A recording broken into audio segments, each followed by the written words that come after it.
The wounds from that Oprah interview cut deep, the first of many. 6 months later, at the funeral of their beloved grandfather, Prince Philip, the simmering anger continued as the two brothers kept an icy distance. Their cousin was forced to walk between them during the funeral procession. There was some hope the relationship had healed by the time Queen Elizabeth II had passed. This is BBC News from London. Buckingham Palace has announced the death of Her Majesty Queen Elizabeth II. In a statement, the palace said the Queen died peacefully at Balmoral this afternoon. Harry and William came together to commemorate their beloved granny, and as the world joined the royals in mourning, Harry and William seemed united in their grief.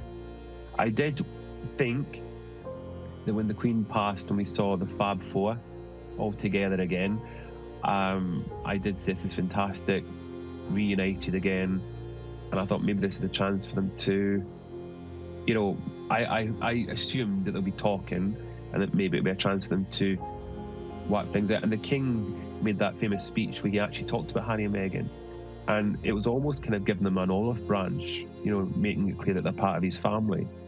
I want also to express my love for Harry and Meghan as they continue to build their lives overseas. But things weren't as they appeared. The united front was all for show, and the brothers' once unbreakable bond was broken beyond repair. It really exposed the depth of that rift between the two brothers, and it looked at this point, at least, that rift is irreparable. William and Harry were best friends. They weren't just brothers, they were best friends. They were, you know, they supported each other. I think they consulted each other and everything. They were really close, which is, again, why this is so sad that this is all happening. William, I think, is less forgiving, rather like a brother would be, thinks it's shocking. And I don't know how, if he does speak with Harry and they become, you know, they can actually have a conversation that is pleasant, that he can trust him with.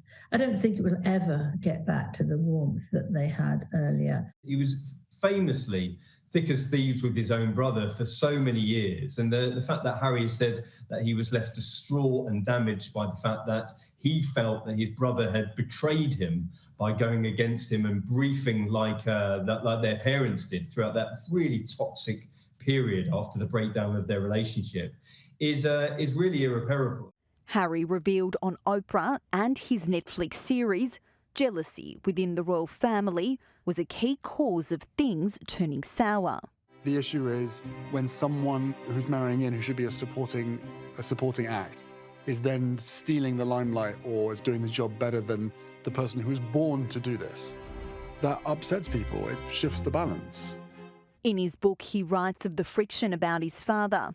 What he really couldn't stomach was someone new dominating the monarchy, grabbing the limelight, someone shiny and new coming in and overshadowing him. And Camilla, he'd lived through that before and had no interest in living through it again. That jealousy perhaps runs both ways, though, because we also know there were reports of jealousy from Harry and Meghan towards William and Kate. Harry and Meghan living in the fairly modest Nottingham cottage on the Kensington Palace estate, while the big brother and his wife had the rather grander apartment 1A.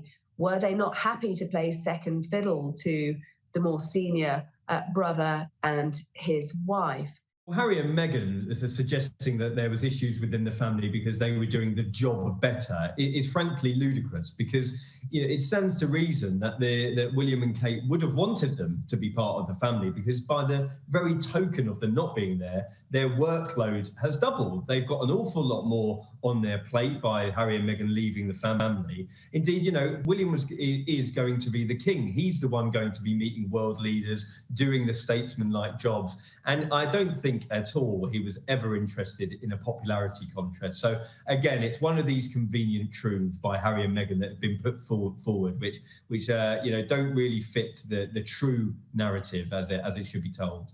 Harry has to make some compromise but he doesn't want to make compromise now.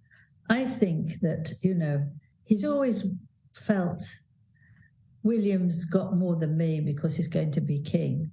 And now I think with the help of Meghan, which he's very pleased about, he feels he can thrash him too. He's more powerful. I think there's an element of that within his action because he knows that William can't come back as much as he can attack.